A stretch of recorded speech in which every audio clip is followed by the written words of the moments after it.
اسرائیل اور امریکہ سرنڈر اور ان کے خوفناک منصوبے تباہ۔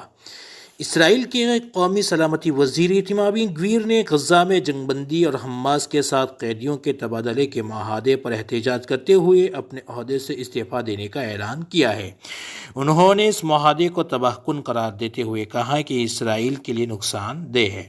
گویر نے مزید کہا کہ وہ وزیر اعظم بنیامین نتن یاہو کی حمایت جاری رکھیں گے، لیکن اس معاہدے کی منظوری کی صورت میں کابینہ سے مستعفی ہو جائیں گے۔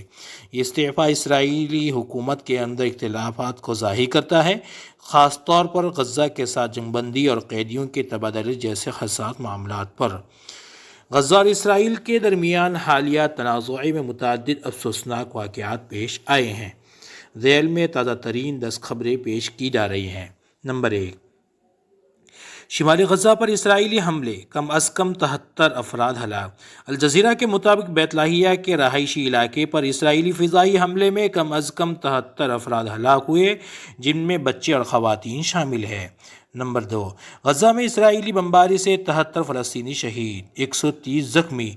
گزشتہ 24 گھنٹوں کے دوران غزہ میں اسرائیلی فوج کی بمباری سے 73 فلسطینی شہید اور 130 زخمی ہوئے۔ نمبر 3، اسرائیلی حملوں میں میڈیکل ٹیم کے 1000 سے زائد افراد شہید۔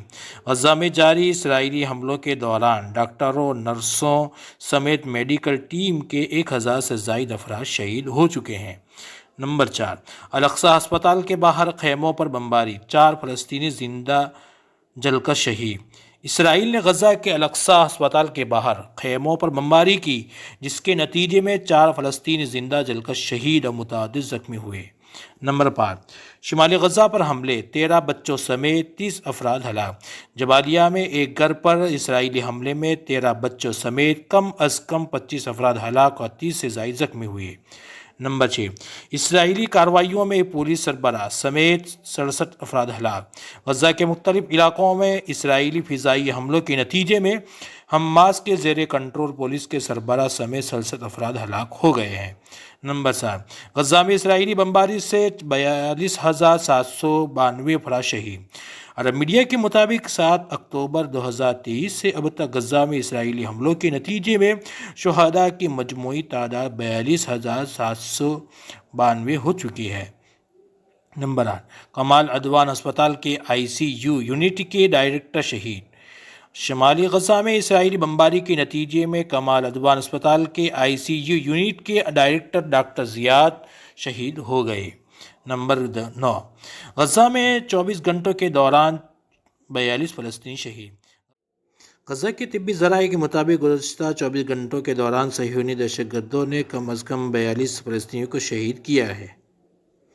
نمبر 10، اسرائیلی حملوں میں 70% ہلاکتیں خواتین اور بچوں کی۔ اقوام متحدہ کے انسانی حقوق کے دفتر کے مطابق غزہ میں اسرائیلی حملوں کے نتیجے میں ہلاک ہونے والوں میں تقریباً 70% خواتین اور بچے شامل ہیں۔ یہ تمام خبریں غزہ میں جاری انسانی بحران کی شدت کو ظاہر کرتی ہے۔ عالمی برادری کی صورتحال کا نوٹس لیتے ہوئے فوری اقدامات کرنے کی ضرورت ہے۔ ناظرین کرام سے گزارش ہے، خبروں سے واقفیت ہوئی ہو تو ہماری